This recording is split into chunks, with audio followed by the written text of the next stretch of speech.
kan inni jedhu suniin riipoortii Amnesty International kanattuu fayyadamuun humna sadii ka Oromoo dhoofsisuu barbaada. Humni sadii ka Oromoo dhoofsisuu barbaada. Humni kun diina inni jedhu sun keessattuu gala. Lamaan diinaa keessattuu gala. Lamaan diinaa keessa diina akka malee beekamu tokkoffaa inni jedhu. Humni inni dha'uu barbaadu ka jalqaba yeroo ammaan tanatti Amnesty International gabaasa inni baasa argitanii jirtan. Gabaasii Amnesty International baasu itti gaafatama waa'ee hedduu mootummaa godhee gabaasu waggaa tokko keessattuu bahe. Bara 2019 haga Maarchii bara 2020 kan inni bahe kan keessatti itti gaafatamaan mirgi namaa ka ilmaan namaa mirgi ilmaan namaa ka Itoophiyaa keessattuu cabe sarbame itti gaafatamaan mootummaadha. Ummata seera alatti ijjeefame dhumateef haadha ulfii irra baheef nama telefoonaa bilbiltaa jedhame ijjeefameef Habashaa wajjin tahuuni gowwaan warri bade warri se'aa ammallee diinummaa isaa irra caalaa cimsuun Abiyyi ajaja kennee jira. Ajaji inni kenne kanaan wasadii irratti akka inni duulamu Habashaa daboo yaammatee Habashaa karoora isaa baastu Habashaa si deeggarraa jettees duub dhaabbattu kan warra muummee ministeeraa keessa waajjira isaa keessa Xilahuunii fi Nugusu Xilahuunii fi Daani'el Kibret hogganan Habashaan kun duula miidiyaa Oromoo irratti bantee jirti. Warri sadii gubbaatti. Tokkoffaa Jawaar Mohammad, lammaffaa Abaawo, sadaffaa OMN. Hardi jechuun namicha cunduurii akka malee garbicha beektaa cunduurii. Cunduur jechuun kittilaayyoon baandan wayyaaneen maxxansitee hojjette ka durii gooftan ishii gaafa OPDO turte ka warra aadaa Tigraay keessattuu tumatee hojjetati. Ka mootii warra wayyaanee ka gooftan warra wayyaanee hardi gooftan warra nafxanya taatee jirti biltsiginnaan. Biltsiginnaan diqaalaa izeeman nafxanyaan yaadi girra dhalfatti jennee dubban. Nafxanyaan ka dhuunfattee nafxanyaa itti badee garri itti badee kan warri so'abii warri wajjin ta'ee qabsaa'ota Oromoo irratti duuluuf. Gabaasa dhiyaate keessatti mootummaan itti gaafatamummaa inni qabu seera addunyaa jalatti seera Itoophiyaa jalatti mootummaan Itoophiyaa gaafa gabaasii kun barreeffamu deebii gaafatamee eegii barreeffameen duubattu torbaani tokko kennamee fi deebii deebisa jedhame deebii hin deebisu. Gaafii yoo qabdan jedhame gaafii hin qaban deebii hin deebisu.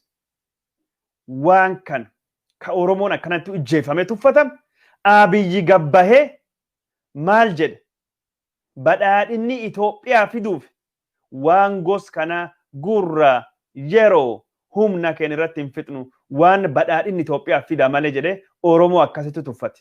Ijjeecha Oromoo nam Oromoo ijjeefame ka waraabessaaf gatamee kennamee reeffisa waraabessi nyaate barataa Oromoo yookaan barattuu Oromoo ka yuunivarsiitii Finfinnee magaalaa guddaa Oromiyaa magaalaa guddaa Itoophiyaa handhuura Afrikaa hospitaal beekamaa guddaa keessatti ijjeefamte Hayimaanot badhaadhaa mara tokkotti ijjeessanii Wallaggaatti nam ijjeefame manni halakka'uuti.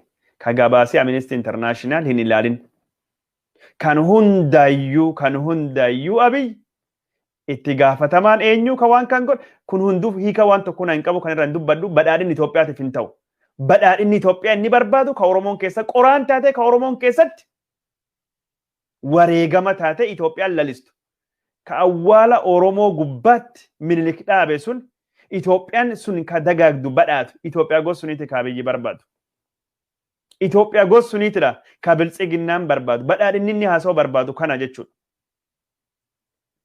Abiyyi waan inni itti jiru kana jechuudha.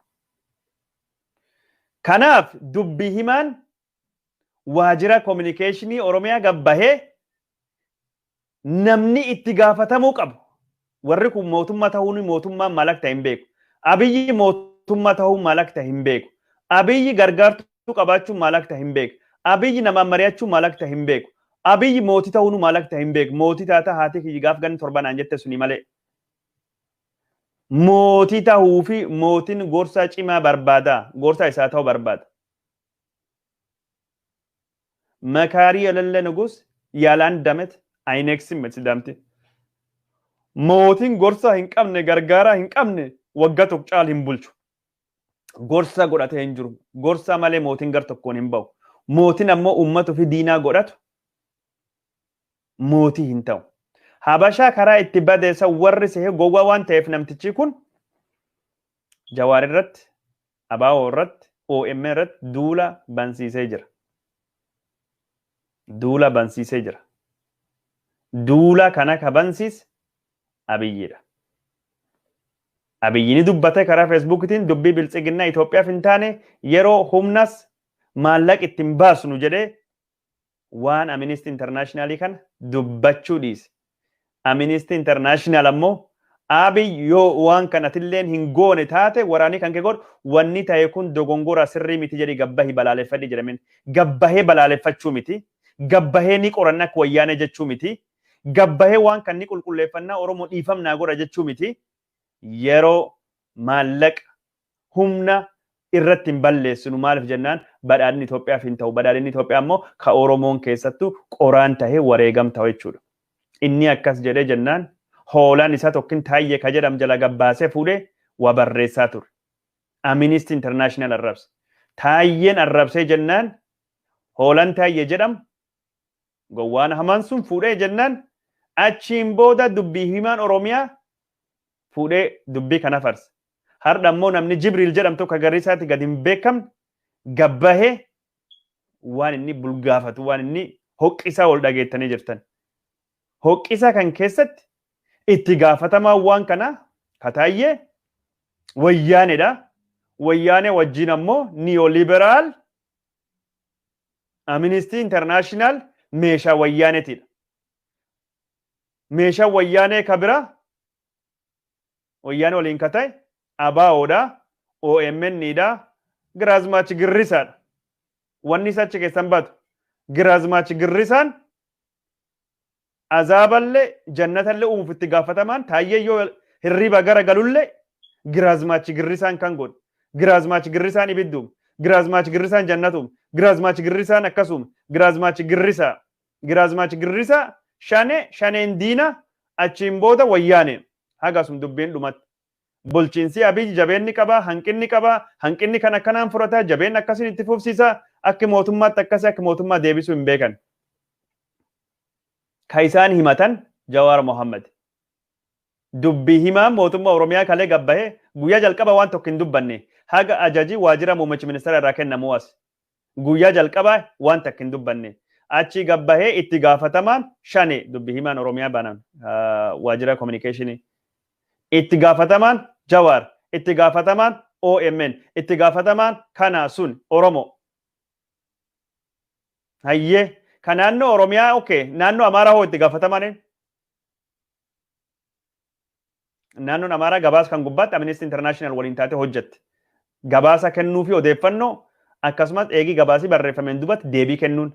Oromiyaan waajjirri tikaa, waajjirri pirezidaantii, waajjirri qunnamtii of federaalitti waraanii ministeerii waraanaa abbaan alangaa waajjirri muummichi ministeera biiroon tikaa hunduu gaafatamanii deebii kennuu didan. Ka har'a harki lafaan dhaanaa jiran. Yeroo riippoortii qindeessanis akkasumas eegii riippoortiin qindaa'in duuba torbaan tokko kennamee fi deebiin kennine har'a harki lafaan dhaanaa jiran.